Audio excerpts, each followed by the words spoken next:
साथियों और प्यारे बच्चों, स्वागत है एक बार फिर आपका हमारे यूट्यूब चैनल में।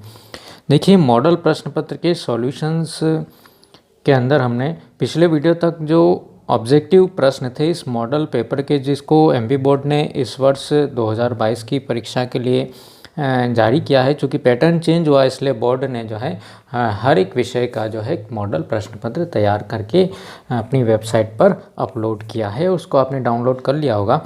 साथ ही हमने देखा था पिछले वीडियो के अंदर कि देखिए, जो मॉडल पेपर है ये 80 नंबर का इसमें मार्क्स डिवाइडेशन किया था हमने, किस तरीके से अपने को प्रश्न पूछे जाएंगे। तो आज के इस वीडियो के अंदर हम बात करेंगे इससे थोड़ा सा आगे की तरफ और सॉल्व करेंगे। आज के इस वीडियो में हम 2-2 नंबर के जो प्रश्न पूछे जाएंगे हमसे। देखिए, सही विकल्प तो हमने देख लेते कि 32 जो पूछे जाएंगे ऑब्जेक्टिव, 2 नंबर के 10 प्रश्न पूछे जाएंगे, 3 नंबर के 4 प्रश्न आएंगे और 4 नंबर के 4 प्रश्न पूछे जाएंगे। आज हम बात करेंगे इन 2 नंबर के 10 प्रश्नों के बारे में, इनको हल करके दिखाएंगे। और साथ ही देखें कि आपको अगर परीक्षा के अंदर कॉपी मिलती है तो उस कॉपी के अंदर हम जो है किस तरीके से अपना उत्तर लिखें, उसके बारे में भी आप जो है देखते चले जाएंगे। लेकिन उससे पहले यदि आपने इस चैनल को अभी तक सब्सक्राइब नहीं किया है तो सब्सक्राइब बटन पर क्लिक कर चैनल को ज़रूर सब्सक्राइब कर लीजिए। वीडियो को अपने दोस्तों में शेयर कीजिए और लाइक करना मत भूलिए। यहाँ पर हम बात करें तो हमारे पास में जो है जो पैटर्न दिया हुआ है उसके हिसाब से देखिए, इसी हिसाब से अध्याय वाइज आपको प्रश्न पूछाएंगे कि प्रश्न क्रमांक 6 जो रहेगा, जो 2 नंबर का रहेगा, उसमें अध्याय 1 का प्रश्न रहेगा। ठीक है। एक मिठाई विक्रेता के पास 420 काजू की बर्फियाँ, 130 बादाम की बर्फियाँ ऐसी ढेरियाँ बनाना चाहता है कि प्रत्येक ढेरी में बर्फियों की संख्या समान रहे और ये ढेरियाँ बर्फी की परात में न्यूनतम स्थान घेरे। इस काम के लिए प्रत्येक ढेरी में कितनी बर्फियाँ रखी जा सकती हैं। ठीक है। तो इसको आपको क्या करना है, सॉल्व करना है इस प्रश्न को। तो यहाँ पर हम जिस तरीके से कॉपी के अंदर लिखेंगे, यहाँ पर 20 सेंटर में लिखे हो कि इधर का मार्जिन, आपको इस मार्जिन के इधर कुछ भी नहीं लिखना है, 20 सेंटर में लिखे उत्तर क्रमांक 6। उत्तर क्रमांक 6 बड़े अच्छे से लिख लीजिए।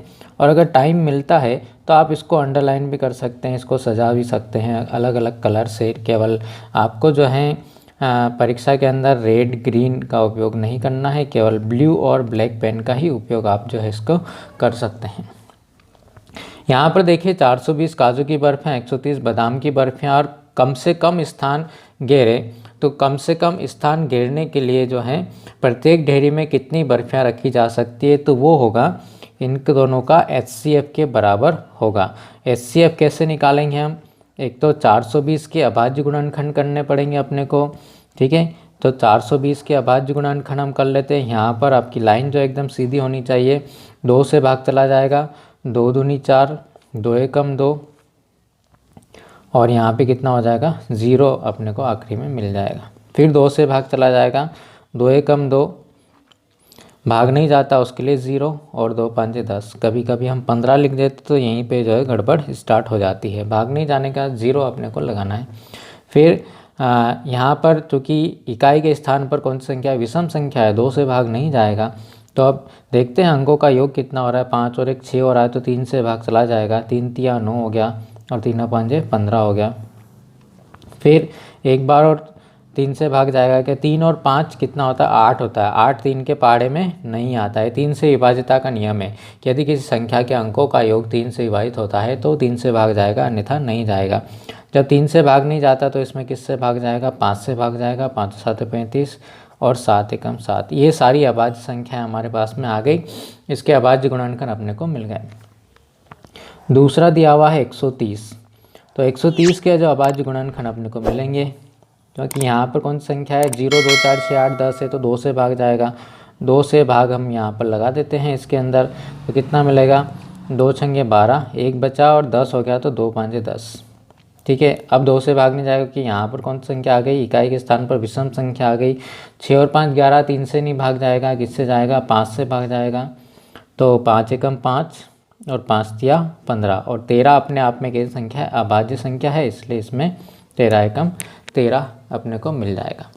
यहाँ फिर हम नीचे की तरफ क्या लिख देंगे, यहाँ पर लिख देंगे 420 के जो अभाज्य गुणनखंड अपने को मिले हैं और 130 के जो अभाज्य गुणनखंड अपने को मिले हैं। 420 के अभाज्य गुणनखंड मिले 2 गुना 2 गुना 3 गुना 5 गुना 7। और यहाँ पर मिला है 2 गुना 5 गुना कितना मिल गया, 13 मिल गया। तो इनका हम क्या निकाल लें, HCF निकाल दें। HCF क्यों, क्योंकि कम से कम स्थान घेरे और उस ढेरी में बर्फियों की संख्या जो है वो ज़्यादा से ज़्यादा रहे। जब ज़्यादा से ज़्यादा संख्या रहनी चाहिए तो उस समय हम HCF निकालते हैं। तो यहाँ पर देखिए HCF जो होगा वो कितना, जो सब जगह मिलता है, जो उभयनिष्ठ है उसको अपने को लेना है। तो यहाँ पर 2 मिल गया। इस 2 की हम बात करें तो अभी कोई भी उभयनिष्ठ इसके अंदर नहीं है, 3 भी अपने पास में नहीं है। इसके अलावा बचता है, कौन बचता है हमारे पास में, 5 जो है बच जाता है। तो यहाँ पर 5 का एक जोड़ा बन गया, तो 2 गुना 5। तो इन दोनों का HCF कितना हो गया, 10 हो गया। अब इस नीचे आंसर लिखना अपने को ज़रूरी है कि इसका उत्तर अपने को लिखते आना चाहिए। क्या पूछा गया है, प्रत्येक ढेरी में बर्फियों की संख्या। तो यहाँ पर हम क्या लिख देंगे, प्रत्येक ढेरी में बर्फियों की संख्या, बर्फियों की संख्या, कि वो एक ढेरी में कितनी कितनी बर्फियाँ जमाएगी, कम से कम स्थान घेरे उसका काम हो जाए। तो इतनी संख्या जो कितनी मिलेगी अपने को, 10 संख्या जो अपने को मिलेगी। इसी का अथवा वाला जो भाग है उसको भी हमें सॉल्व करके दिखाना पड़ेगा कि मॉडल पेपर में दिया हुआ है। आपको परीक्षा के अंदर तो 2 में से 1 करना है, बड़ा आसान काम हो गया है। ठीक है, दर्शाइए कि प्रत्येक धनात्मक सम पूर्णांक 2q के रूप का होता है और प्रत्येक धनात्मक विषम पूर्णांक 2q + 1 के रूप का होता है, जहाँ q कोई पूर्णांक है। ठीक है, तो इसका अथवा वाला जो हम लिखेंगे कैसे, वही उत्तर क्रमांक हमने एक लाइन छोड़ दी अगले प्रश्न के लिए, और हम क्या लिखेंगे यहाँ पर, उत्तर क्रमांक कौन सा है हमारा, 6 वाला है। और चाहे तो आप अच्छे से लिख सकते हैं कि अगर आप अथवा वाला कर रहे हैं तो ये 6 का अथवा वाला भाग हम इसमें सॉल्व कर रहे हैं, इसलिए हमने यहाँ पर लिख दिया 6 का अथवा। दर्शाइए कि प्रत्येक धनात्मक सम पूर्णांक 2q के रूप का होता है और प्रत्येक धनात्मक विषम पूर्णांक 2q + 1 के रूप का होता है। ठीक है, तो हम मान लेते हैं, क्या मानेंगे, माना कि a कोई धनात्मक पूर्णांक है। क्या मान लिया हमने, अब a क्यों मान रहे हैं ये भी हम देखते हैं। a कोई जो है क्या है, धनात्मक पूर्णांक है, तथा ये जो b है इसका मान कितना लेना है, जिसमें q से गुणा है वही b के बराबर लेना है। b बराबर हम लेते हैं कितना, 2 लेते हैं। तब अपने प्रमेयिका पढ़ी है यूक्लिड विभाजन प्रमेयिका से, तब हम क्या लिखेंगे, यूक्लिड विभाजन प्रमेयिका से। यूक्लिड विभाजन प्रमेयिका क्या कहती है कि कोई भी 2 धनात्मक पूर्णांक a और b दिए रहने पर q और r ऐसी पूर्ण संख्याएं होती है, ठीक है, जहां पर जो है a बराबर क्या होता है, bq + r के। लेकिन हमारे पास में कितना है, b बराबर 2 लिया है। तो अपने को ये तो हमारा वो फार्मूला हो गया। यहाँ पर हम लिखेंगे a बराबर 2q + r, और साथ में एक शर्त भी होती है कि r या तो 0 से बड़ा या बराबर है, लेकिन b से छोटा, लेकिन कैसा होना चाहिए, 2 से छोटा होना चाहिए। तो हम यहाँ पे क्या लिख देंगे कि जहाँ r का मान कैसा होना चाहिए, r का मान या तो 0 हो सकता है या फिर 1 हो सकता है, 2 तो हो नहीं सकता क्योंकि 2 के बराबर है नहीं। ठीक है, अब हम यहाँ पे ये इसको हम डाल देते हैं समीकरण नंबर हमारा 1, और यहाँ पे लिख देते हैं जब r बराबर 0 हुआ। ठीक है, यदि हम r बराबर 0 लेते हैं तो अपने को a बराबर कितना मिलेगा, 2q, और 2q कैसा है, q मतलब कोई भी पूर्ण संख्या। ठीक है, किसी भी पूर्ण संख्या में अगर हम 2 से गुणा करवा दें, कोई भी संख्या लें, चाहे आप सम संख्या लें या विषम संख्या लें, 2 से गुणा हो गया तो अपने को कौन सी संख्या प्राप्त होगी, हमेशा सम संख्या प्राप्त होगी। तो हमने क्या लिख दिया कि a बराबर 2q कैसी संख्या है, सम संख्या। लेकिन जब हम r बराबर कितना लेते हैं, r का मान कितना है, एक और 1 लेते हैं। जब हम r बराबर 1 लेते तो अपने को कितना मिलेगा, यहाँ पर हम r की जगह कितना लिख दें, 1 लिख देते हैं, तो 2q + 1 मिलेगा। अब देखिए ये 2q कौन सी संख्या थी, हमारी ऊपर सम संख्या थी। सम, किसी भी सम संख्या में अगर आप 1 जोड़ देंगे, ठीक है ना, 2 में 1 जोड़ा 3 मिल गया, 6 में 1 जोड़ा 7 मिल गया, 8 में 1 जोड़ा 9 मिल गया। तो 9 क्या है? विषम संख्या है। तो ये कौन सी? सम संख्या में विषम संख्या अगर हम जोड़ते हैं, ध्यान रखिए किसी भी सम संख्या में अगर हम विषम संख्या को जोड़ते हैं या विषम संख्या की जगह हम बोल रहे हैं सिर्फ 1 जोड़ देते हैं, तो भी अपने को कौन सी संख्या मिलेगी? हमेशा विषम संख्या प्राप्त होगी। तो ये जो संख्या प्राप्त हुई, ये कौन सी संख्या प्राप्त हुई? ये हमारे पास में कौन सी संख्या प्राप्त होगी? ये विषम संख्या प्राप्त हुई है। अब हमसे क्या पूछा था कि प्रत्येक धनात्मक सम पूर्णांक 2q के रूप का आता है, जिसमें धनात्मक विषम पूर्णांक 2q + 1 के रूप का होता है, जहाँ q कोई पूर्णांक है। तो हम यहाँ पे अपना जो उत्तर है वो लिख देंगे कि अतः क्या प्रत्येक धनात्मक पूर्णांक, ये लिखना ज़रूरी है, तभी अपने को पूरे में से पूरे नंबर मिल पाएंगे कि प्रत्येक धनात्मक और कौन सा सम पूर्णांक 2q रूप का होता है तथा प्रत्येक धनात्मक कौन सा विषम पूर्णांक, उसका रूप कौन सा मिला? धनात्मक विषम पूर्णांक, वो किस रूप का मिलेगा अपने हिसाब से? 2q + 1 रूप का होता है। ये हमने दर्शा दिया, ठीक है। अगले प्रश्न की तरफ आते हैं हम। क्वेश्चन नंबर 7, द्विघात बहुपद x² + 5x + 6 के शून्यक ज्ञात कीजिए। तो हमने यहाँ पर लिख दिया कि हमको जो दिया गया बहुपद है वो x² + 5x + 6 है। अब इसका शून्यक ज्ञात करना है तो इसके गुणनखंड अपने को करना पड़ेंगे, ठीक है। और गुणनखंड कैसे करेंगे? जब 3 पद हो तो बीच वाले पद को हम 2 टुकड़ों में तोड़ करके इसके गुणनखंड करते हैं। कैसे करते हैं गुणनखंड की? यहाँ पर जो मान लिखा है ये कितना लिखा हुआ? 1, और ये कितना है? 6, ठीक है। x की घात 2 का गुणांक और अचर राशि दोनों का गुणा अपने को करवाना है। तो एक निश्चित संख्या प्राप्त होगी कि दोनों का गुणा किसके बराबर आना चाहिए? 6 के बराबर आना चाहिए। और हम इसको जोड़ें या घटाएं तो इन दोनों का योग जो है या घटाव जो है वो बीच वाले पद के बराबर हो जाना चाहिए। तो अब जोड़ेंगे कि घटाएंगे, ये बात यहाँ पर लिखी हुई है कि यहाँ पर कौन सा चिन्ह है? धन का चिन्ह है। यहाँ पर धन चिन्ह है और इसका मतलब ये हुआ कि दोनों गुणनखंड या तो धन के होंगे या फिर ऋण के होंगे, ठीक है। दोनों गुणनखंडों की हम बात करें, जो 2 गुणनखंड हुए कि या तो ये दोनों प्लस के होंगे या फिर दोनों कैसे होंगे? माइनस के होंगे। फिर आते हम किस चिन्ह के ऊपर? बीच वाले जो पद है उसके चिन्ह के ऊपर हम आ जाते हैं। और यहाँ पे कौन सा चिन्ह है? धन का चिन्ह है। अब जब यहाँ पे धन का चिन्ह है तो ये ऋण वाली जो बात है वो खत्म हो गई। मतलब दोनों गुणनखंड जो अपने को मिलेंगे वो कौन से मिलेंगे? धनात्मक संख्या वाले मिलेंगे, धन गुणनखंड मिलेंगे। तो यहाँ पर हमने को 2 ऐसे गुणनखंड करना है जिनका गुणा 6 आए और हम उसको क्या करें? जोड़ें, है ना। अभी हम बोल रहा था घटाएं कि जोड़े कि घटाएं, ठीक है। तो हमने ये निकाल लिया कि सिर्फ जोड़ने पर ही धन के गुणनखंड मिलेंगे। तो जब धन चिन्ह हो सभी जगह तो कोई टेंशन वाली बात नहीं है।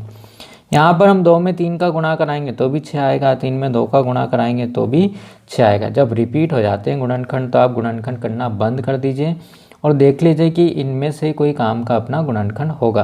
देखिए 2 और 3 को जोड़ रहे हैं तो कितना आ रहा है? 5 आ रहा है, और 2 और 3 का गुणा किसके बराबर आ रहा है? 6 के बराबर अपने को मिल रहा है।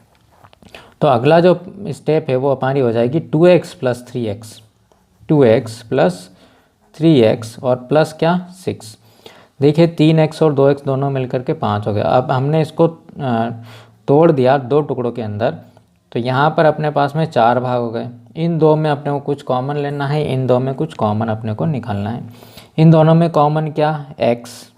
तो यहाँ से कितना मिला? x मिला। यहाँ से x बाहर चला के कितना मिलेगा? +2 मिलेगा।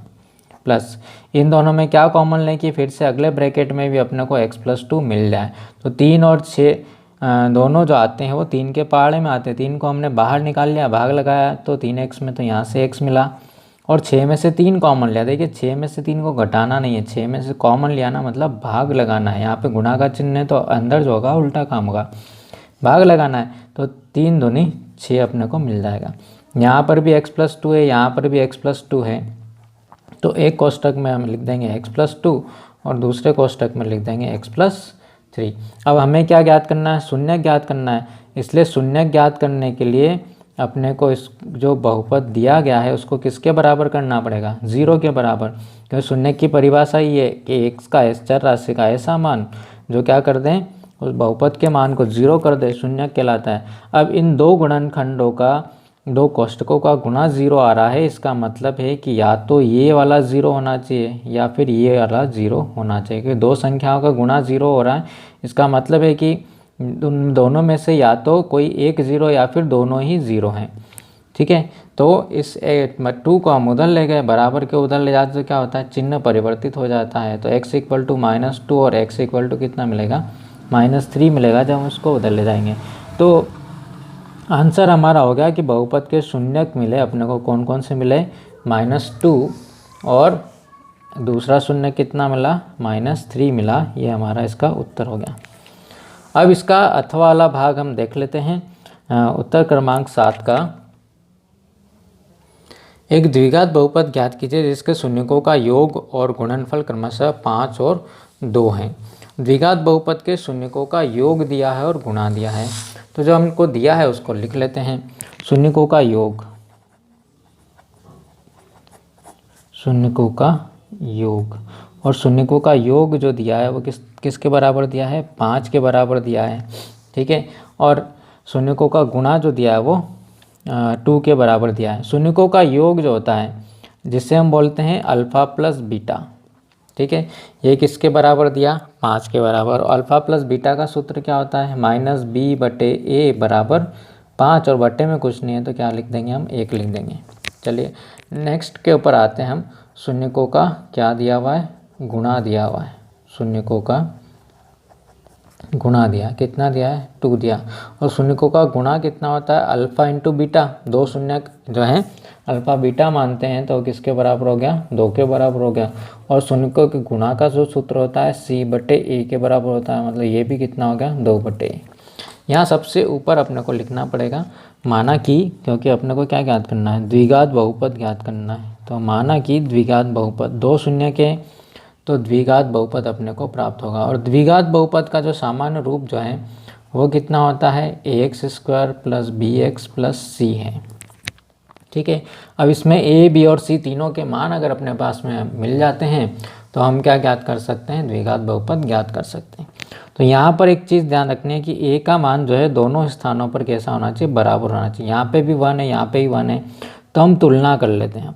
यहाँ पर लिख देंगे हम, तुलना करने पर तो हम ऐसा लिख देंगे। तो a के लिए कितना मान प्राप्त हो गया अपने को, 1 प्राप्त हो गया। b के लिए मतलब -b का मान प्राप्त हो रहा है, कितना, 5 प्राप्त हो रहा है। तो b का मान कितना प्राप्त होगा, -5। और c का मान कितना मिल रहा है अपने को, c मतलब ये c का मान जो है 2 के बराबर मिल रहा है। इसलिए बहुपद क्या हो जाएगा, अतः अपने को बहुपद कैसे मिलेगा, इसमें a, b और c का मान हम यहाँ रख देते हैं, x² + bx + c में।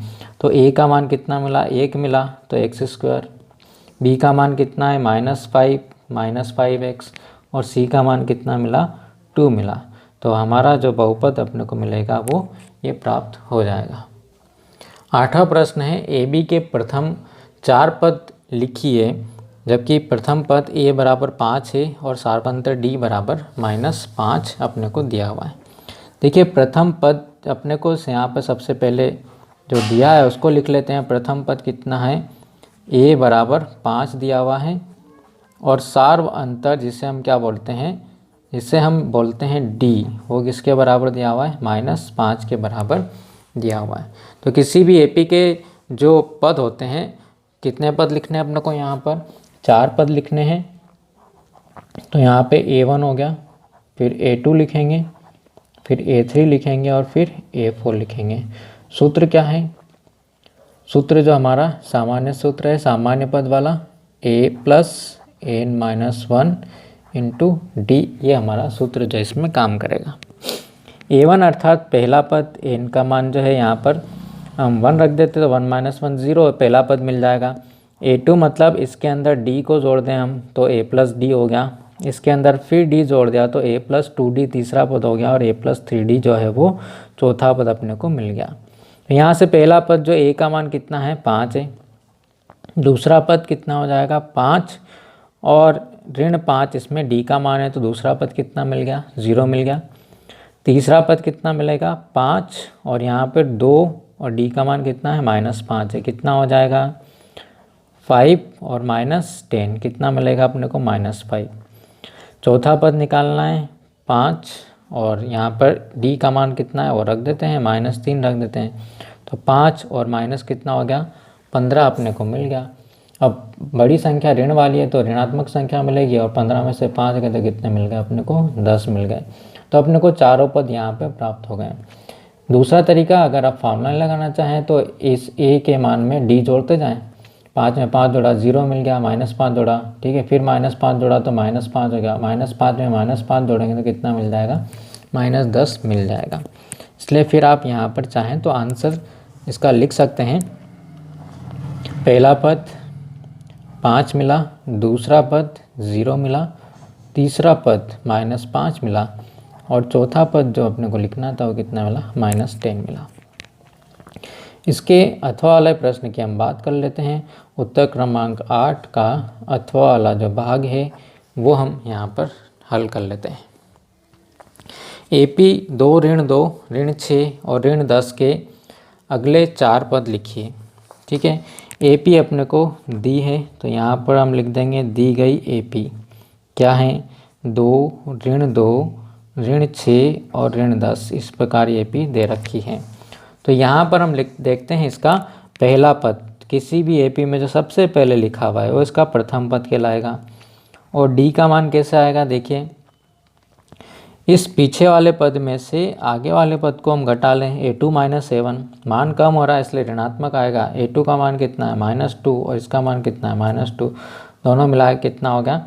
जब दोनों चिन्ह समान होते हैं तो संख्याएं अपने को जोड़नी पड़ती है, और वही चिन्ह लगाएंगे जो दोनों का चिन्ह हो। ठीक है, -4 हो गया, तो D का मान अपने पास में आ गया।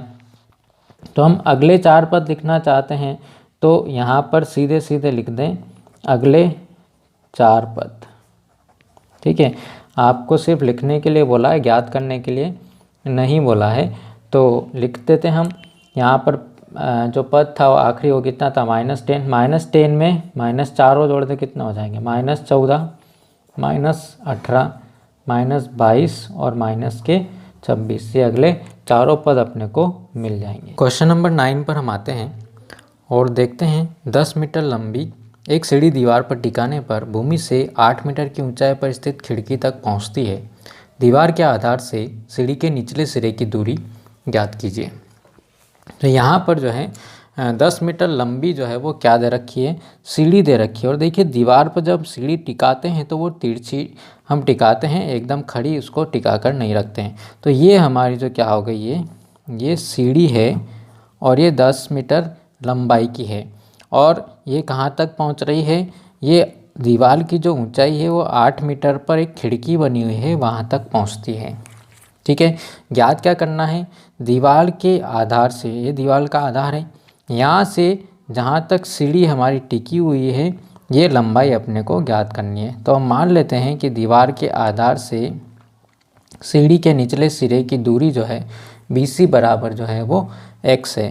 तो यहाँ पर हम मान लेते हैं, क्या लिखेंगे, जो ज्ञात करना उसको मान लेते हैं। माना कि दीवार के आधार से सीढ़ी के निचले सिरे की दूरी, वैसे आपने इसको चित्र में लिख दिया है तो उसको ज़्यादा एक्सप्लेन करने की ज़रूरत नहीं है, नहीं भी लिखे तो चलेगा कि चित्र में हमने उसको बता रखा है। ठीक है, तो यहाँ पर जब दीवार जो होती है वो सीधी होती है तो यहाँ पर कौन सा त्रिभुज बनेगा, एक समकोण त्रिभुज बनेगा। और समकोण त्रिभुज जहाँ बन गया तो वहाँ पर क्या निकलता है, समकोण त्रिभुज ABC में क्या मिलेगा अपने को, कौन सी प्रमेय अपने को लगानी पड़ेगी, पाइथागोरस प्रमेय से। और पाइथागोरस प्रमेय क्या कहती है कि कर्ण का वर्ग, किसी भी समकोण त्रिभुज में कर्ण का वर्ग अन्य दो भुजाओं के वर्गों के योग के बराबर होता है। अन्य दो भुजाएं कौन सी, सीधे सीधे लंब का वर्ग धन आधार का वर्ग के बराबर अपने को मिलेगा। तो कर्ण कौन सा, देखिए 90 डिग्री के सीधे सामने वाली जो भी भुजा होगी वो क्या होगी, कर्ण होगी। और यहाँ पे हमारे पास में AC आ रहा है, चाहे तो आप ऐसे भी लिख सकते हैं, AC का वर्ग बराबर लंब AB का वर्ग और आधार BC का वर्ग। तो AC का मान कितना दिया हुआ है, 10 का वर्ग हो गया, ये कितना हो गया 8 का वर्ग, और BC किसको माना है, x² को हमने माना है। 10 की घात 2 इसका मतलब कितना हो गया, 100 हो गया। 8 की घात 2 मतलब 64 हो गया, और ये क्या मिला, x² मिला। इस 64 को हम इधर लेकर के आते हैं, जब इधर लाएंगे तो क्या हो जाएगा, माइनस हो जाएगा, और बराबर के इधर क्या रहेगा, x² रहेगा। या फिर हम यहाँ पर लिख देते हैं x² बराबर कितना मिलेगा, 100 में से 64 गए तो कितना हो गया, 36 हो गया। और जब हम यहाँ से वर्ग हटाएंगे तो इधर वर्गमूल लेना पड़ेगा, और 36 का वर्गमूल कितना होता है, 6 होता है। तो हमारा आंसर जो मिल जाएगा कि जो हमने माना था, क्या माना था कि BC बराबर जो है वो कितना हो जाएगा, दीवार के निचले सिरे से सीढ़ी के निचले सिरे तक की दूरी जो है वो कितनी मिल जाएगी, अपने को 6 मीटर के बराबर मिल जाएगी। अगला जो प्रश्न है, प्रश्न क्रमांक 9 का अथवा वाला भाग है। उसमें D समांतर BC दे रखा है, तो AD ज्ञात करना है इस चित्र के अंदर। ठीक है, तो हमने ये लिख दिया है कि अपने को जो दिया है वो D समांतर है BC के, DB का मान दे रखा है, AE का मान दे रखा है और EC का मान दे रखा है, ये सब हमने लिख दिया। और अपने को AD ज्ञात करना है। अब इस D समांतर BC का उपयोग करते अपने को लिखना है, क्योंकि D समांतर है किसके, BC के। ठीक है, DE समांतर है किसके, BC के समांतर है। तो थेल्स प्रमेय या आधारभूत आनुपातिकता प्रमेय से, आधारभूत आनुपातिकता प्रमेय क्या कहती है कि यदि किसी त्रिभुज के अंदर उसकी एक भुजा के समांतर सरल रेखा खींची जाए तो अन्य दो भुजाओं को समान अनुपात में विभाजित करती है। यह आधारभूत आनुपातिकता प्रमेय का कथन है। अर्थात ये D समांतर है, यहाँ पर हमारे पास में D समांतर है, तो AD बटे DB इसका जो अनुपात रहेगा, AD बटे DB का अनुपात AE बटे EC के अनुपात के बराबर अपने को मिलेगा, AE बटे EC के अनुपात के बराबर मिलेगा। इसका मान हम यहाँ पर रख देते हैं। AD का मान तो अपने को ज्ञात करना है। DB का मान कितना दिया, 7.2 दिया हुआ है। AE का मान कितना दिया, 1.8, और इसका मान कितना दिया, 5.4 सेंटीमीटर अपने को दिया है। ठीक है, तो अपने को सिर्फ AD को इधर रखना है, बाकी सबको उधर लेकर के चले जाएं। तो AD को इधर रखें, यहाँ पर 1.8 बटे कितना है, 5.4, और यहाँ से ये इधर आया है, बटे में था तो इधर आके क्या हो जाएगा, गुणा हो जाएगा। ठीक है, यहाँ से पॉइंट उड़ाएंगे, यहाँ से पॉइंट दोनों बराबर होगा, और यहाँ से इसका पॉइंट उड़ाएंगे तो बट्टे में कितना मिल जाएगा, अपने को 10 मिल जाएगा। मतलब कुल मिला के अपने को क्या मिल रहा है, यहाँ पर मिल रहा है 18/54 गुना कितना हो गया, 72 हो गया। तो कैंसिल कर दें इसको, 18 या 54, और 3 से इसको काटेंगे, 7 और 2 9 हो रहा है, 3 से भाग चला जाएगा, 3 दूनी 6 और 3 चौके 12 अपने को यहाँ पर जो है क्या हो जाएगा, प्राप्त हो जाएगा। और बटे में कितना मिल रहा है, यहाँ पे 10 मिल रहा है। तो कुल मिलाकर के अपने को मिलेगा 24/10 यहाँ पर प्राप्त हो रहा है। मीन्स AD का मान जो अपने को मिलेगा वो कितना मिलेगा, 2.4 सेंटीमीटर के बराबर प्राप्त होगा। ये हमारा आंसर जो है हो गया। चाहे तो आप इसको बॉक्स में अच्छे से बंद कर सकते हैं, अच्छा शो कर सकते हैं कि हमारा उत्तर हो जाएगा। नेक्स्ट जो क्वेश्चन है, क्वेश्चन नंबर 10, K का मान ज्ञात कीजिए यदि दिए गए बिंदु जो है वो कैसे हो जाए, सररेखी हो जाए। तो हमने यहाँ पर लिख दिया है उत्तर क्रमांक 10 के अंदर कि जो बिंदु दे रखे हैं वो कितने हैं, दिए गए बिंदु A 2 3 है, B का मान जो है वो 4 के है, और C का मान जो है 6 - 3 है। अब बिंदुओं के सररेखी होने के लिए शर्त क्या है, जब कोई भी त्रिभुज अपने को दिया हो, बिंदु सररेखी होने का मतलब तीनों एक ही रेखा पर स्थित हो जाए। मान लीजिए कि ये बिंदु जो है उठ करके कहाँ पर आ जाएगा, यहाँ पर आ जाएगा। और कब आ जाएगा, जब ये बिंदु यहाँ हो जाएगा तो त्रिभुज का क्षेत्रफल जो अपने को मिलेगा वो कैसा हो जाएगा, 0 हो जाएगा। ये बिंदु सररेखी तभी होगा जब त्रिभुज का क्षेत्रफल कैसा हो जाए, 0 हो जाए। तो हमने इसके मान लिख दिए कि K का मान अपने को ज्ञात करना है, और बिंदुओं के सररेखी होने के लिए शर्त ये रहेगी कि इस त्रिभुज का क्षेत्रफल किसके बराबर हो जाए, 0 के बराबर हो जाए। त्रिभुज का क्षेत्रफल का जो सूत्र है वो हमने यहाँ पर लिखा है, जब तीनों बिंदुओं के निर्देशांक अपने को दे रखे हों। देखिए पहले बिंदु के अंदर जो निर्देशांक रहेंगे वो रहेंगे x1 y1, दूसरे बिंदु में x2 y2, और तीसरे बिंदु में रहेंगे वो x3 y3 रहेंगे। अब चलना कैसे अपने को, यहाँ पर जो सूत्र लिखने का तरीका भी आप देख लीजिए कि एक यहाँ पर हम लिख देंगे y1 y2 और y3, ये चलना है अपने को क्लॉकवाइज डायरेक्शन के अंदर हम घूम सकते हैं। यहाँ पर सबसे पहले अपने को लिखना है त्रिभुज का क्षेत्रफल का सूत्र 1/2, यहाँ पर लिखेंगे हम कौन सा x1, और आगे जो चलेंगे कहाँ से y2 माइनस y3, 1 से चले हैं तो 1 को छोड़ के y2 माइनस y3 लिख देंगे प्लस x2 के लिए यहाँ पर हम यहाँ पर चाहें तो x1 लिख दें, y2 माइनस y3, फिर x2 लिखा y3 माइनस y1 हो जाएगा, और x3 लिखा प्लस x3 तो y1 माइनस y2 हो जाएगा। तो इस तरीके से आप ये सूत्र जो है याद रख सकते हैं। और चूँकि ये 1/2 है उसको हम बराबर के उधर ले जाएंगे तो 0 के बराबर अपने को मिल जाएगा। तो त्रिभुज का क्षेत्रफल अपने को यहाँ पर 0 के बराबर होना चाहिए। अब x1 का मान लिख देते हैं। x1 का मान जो है वो कितना है 2 है, ठीक है। y2 का मान कितना है, y2 का मान जो अपने को मिलेगा वो कितना मिलेगा k मिलेगा, और y3 का मान कितना मिलेगा, देखिए यहाँ पर y3 का मान जो कितना हो रहा है -3 मिल रहा है, तो माइनस माइनस प्लस के बराबर हो जाएगा। प्लस x2 का मान जो है किसके बराबर आएगा, यहाँ पर 4 के बराबर आएगा, तो 4 हमने लिख दिया। y2 माइनस y3 का मान कितना है, sorry y3 minus y1, y3 का मान कितना है -3 है, और y1 का मान कितना है, y1 का मान जो है +3 है।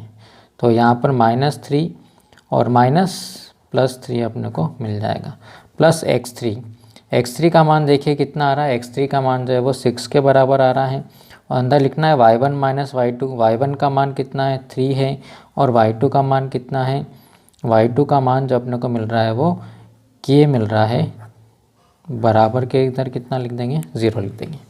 मान एक बार और चेक कर सकते हैं हम लोग।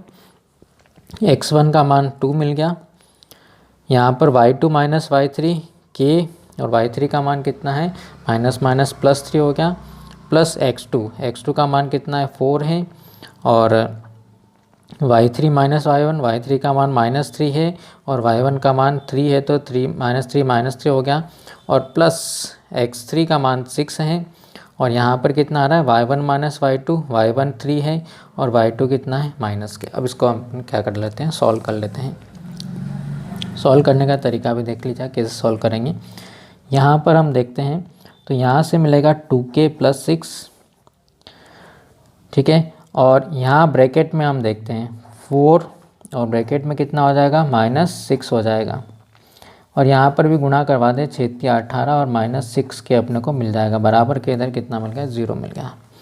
एक स्टेप और हम लिख लेते हैं, यहाँ पर 2k + 6, और यहाँ पर कितना हो जाएगा ±24 + 18 -6 के बराबर हो गया 0 के। अब k वाले पद कितने हो गए 2k हो गया, और यहाँ पे कितना हो गया -6k हो गया। 2k और -6 के कितना मिलेगा अपने को -4k मिलेगा, ठीक है। यहाँ पे नंबर्स को देख लेते हैं हम, प्लस वाले नंबर्स कितने हैं 18 और 6 24 हो गया, और माइनस वाले नंबर कितने होते हैं -24 हो गए, तो बराबर हो गया 0 के, ठीक है। ये +24 और -24 हमारे कैंसिल हो गए, तो -4k = कितना मिला 0, और k = क्या मिलेगा, इस -4 को उधर ले जाएं तो कहाँ जाएगा, बट्टे में जाएगा। जब उधर 0 और बट्टे में कोई भी संख्या होती है, 0 में किसी भी संख्या का भाग हम लगाएं तो हमेशा कितना मिलेगा, k का मान 0 अपने को प्राप्त हो गया। ये हमारा आंसर हो जाएगा कि अगर हम यहाँ पर k का मान 0 रख दें तो तीनों जो बिंदु हैं वो कैसे हो जाएंगे, सरेख हो जाएंगे, एक ही रेखा पर स्थित होंगे। अगला जो प्रश्न है 10 का अथवा वाला भाग, जिसमें दिया है x और y में संबंध ज्ञात कीजिए ताकि बिंदु x y बिंदुओं 7 1 और 3 5 से समदूरस्थ हों। तो जो बिंदु दे रखे हैं अपने को, यहाँ पर हम मान लेते हैं कि दिया गया बिंदु P जो है XY है, A का मान जो है कितना दिया 7 1 दिया, B जो है दिया हुआ 3 5 दिया है। तो यहाँ पर पूछा गया है कि ये इन दोनों बिंदुओं से समदूरस्थ हो। ऐसा बिंदु P अपने को ज्ञात करना है जिनकी दोनों बिंदुओं से दूरी बराबर हो, उसमें संबंध ज्ञात करना, मतलब P की A से दूरी और P की B से दूरी, दोनों ही दूरियां कैसी हो, बराबर अपने को मिलनी चाहिए। तो इसके अंदर जो दूरी वाला जो सूत्र है, दो बिंदुओं के बीच दूरी ज्ञात करने का सूत्र है, वो क्या है x2 - x1 whole square plus y2 minus y1 whole square, इसका अंडर रूट हम लगा देंगे, square root of x2 minus x1 whole square plus y2 minus y1 whole square. तो p की a से दूरी और p की b से दूरी, दोनों ही दूरियां कैसी होगी, बराबर होगी। जब यहाँ पर हम देखते हैं कि एक वर्गमूल का चिन्ह आएगा, उसको हटाने के लिए हम क्या कर देते हैं, दोनों तरफ क्या कर देते हैं, वर्ग कर देते हैं। तो पी ए स्क्वायर बराबर कितना मिल जाएगा अपने को, पी बी स्क्वायर मिल जाएगा। अब ये जो p का मान है वो तो कितना है, x और y है, ठीक है, और a का मान कितना दिया हुआ है, 7 1 दिया है। b की जगह कितना लिख देंगे, 3 5 लिख देंगे, ठीक है। तो P से A तक की दूरी मतलब x2 माइनस x1 का होल स्क्वायर पी ए, ये 7 माइनस एक्स करें या x माइनस 7 करें, एक ही बात रहेगी अपने को, ज़्यादा अंतर नहीं, क्योंकि बाहर क्या है, होल स्क्वायर है, चाहे माइनस में होगा तो भी अपने को प्लस ही मिलने वाला है। तो x माइनस 7 का होल स्क्वायर और बराबर होगा किसके, इसमें फार्मूला में वैल्यू रख रहे हैं, तो x2 माइनस x1 का whole square plus y2 minus y1 का होल स्क्वायर मतलब y माइनस 1 का होल स्क्वायर बराबर होगा किसके, p से b तक की दूरी, p से b तक की दूरी मतलब x माइनस 3 का whole square plus y minus 5 का होल स्क्वायर के बराबर होगा। अब होल स्क्वायर ओपन कर लीजिए, फार्मूला अपने को पता होना चाहिए, कौन सा फार्मूला है, a square plus b square minus 2ab, तो एक्स स्क्वायर प्लस 49 और माइनस 2ab मतलब माइनस 7 का डबल कर दें 14x, यहाँ पर मिलेगा plus y square plus b square 1 का स्क्वायर 1 और माइनस 2ab मतलब कितना हो जाएगा 2y, बराबर के इधर कितना मिलेगा, यहाँ पे x square plus 9 minus 6x y square plus 25 और माइनस कितना हो जाएगा 10y के इक्वल अपने को मिल जाएगा। अब हम x square y square x और वाई को सबको जो है क्या कर देते हैं, एक तरफ जो है भेज देते हैं और इसको हम क्या कर लेंगे, सॉल्व कर लेंगे।